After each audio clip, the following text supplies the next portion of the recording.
بسم اللہ الرحمن الرحیم۔ حدیث نمبر 1۔ حضرت عمر بن العاص رضی اللہ تعالیٰ عنہ سے روایت ہے کہ رسول اللہ صلی اللہ علیہ وآلہ وسلم نے ارشاد فرمایا، ہمارے اور اہل کتاب کے روزوں میں فرق کرنے والی چیز سحری کھانا ہے۔ حدیث نمبر 2۔ حضرت ابو سعید خدری رضی اللہ تعالیٰ عنہ سے روایت ہے، انہوں نے فرمایا کہ میں نے رسول اللہ صلی اللہ علیہ وآلہ وسلم کو ارشاد فرماتے ہوئے سنا کہ جس آدمی نے ایک دن اللہ تعالیٰ کی راہ میں روزہ رکھا، اللہ تعالیٰ دوزخ کی آگ کو اس کے منہ سے 70 سال کی مسافت تک دور کر دے گا۔ حدیث نمبر 3۔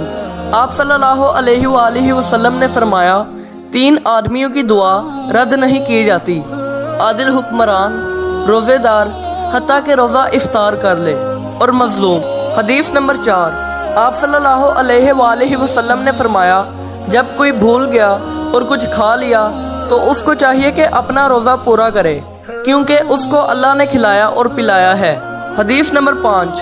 حضرت ابو ہریرہ رضی اللہ تعالیٰ عنہ بیان کرتے ہیں کہ رسول اللہ صلی اللہ علیہ وآلہ وسلم نے ارشاد فرمایا، ہر چیز کی زکوٰۃ ہے جبکہ جسم کی زکوٰۃ روزہ ہے۔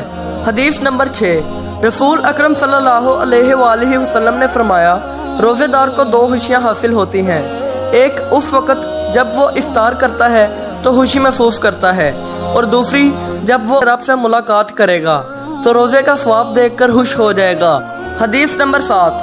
حضرت ابو ہریرہ رضی اللہ تعالیٰ عنہ سے روایت ہے کہ رسول اللہ صلی اللہ علیہ وآلہ وسلم نے فرمایا، روزہ میرے لیے ہے اور میں ہی اس کا بدلہ دوں گا، اور اس میں دوسری نیکیوں کا ثواب بھی اصل نیکی کے 10 گنا ہوتا ہے۔ حدیث نمبر 8۔ حضرت ابو ہریرہ رضی اللہ تعالیٰ عنہ روایت کرتے ہیں کہ انہوں نے بیان کیا کہ رسول اللہ صلی اللہ علیہ وآلہ وسلم نے فرمایا کہ روزہ ڈھال ہے، اس لیے نہ تو بری بات کرے اور نہ جہالت کی بات کرے۔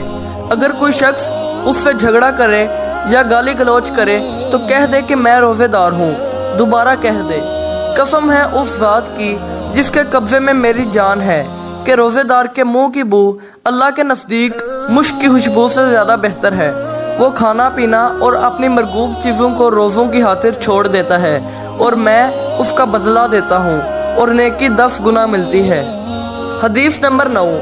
حضرت سہل بن سعد رضی اللہ تعالیٰ عنہ سے روایت ہے کہ رسول اللہ صلی اللہ علیہ وآلہ وسلم فرماتے ہیں، جنت میں 8 دروازے ہیں، ان میں سے ایک دروازے کا نام ریان ہے، اس دروازے سے وہی جائیں گے جو روزہ رکھتے ہیں۔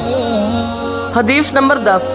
جب ماہ رمضان آتا ہے تو جنت کے دروازے کھول دیے جاتے ہیں اور جہنم کے دروازے بند کر دیے جاتے ہیں، اور شیاطین کو زنجیروں میں جکڑ دیا جاتا ہے۔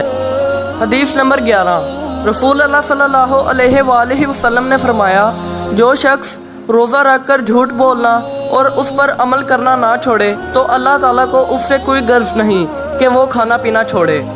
جب کوئی روزہ رکھے تو کوئی بیہودہ بات نہ کرے، نہ ہی لغو بات کرے۔ اگر کوئی اس سے جھگڑا کرے یا لڑائی کرے تو وہ کہہ دے، میں روزے سے ہوں۔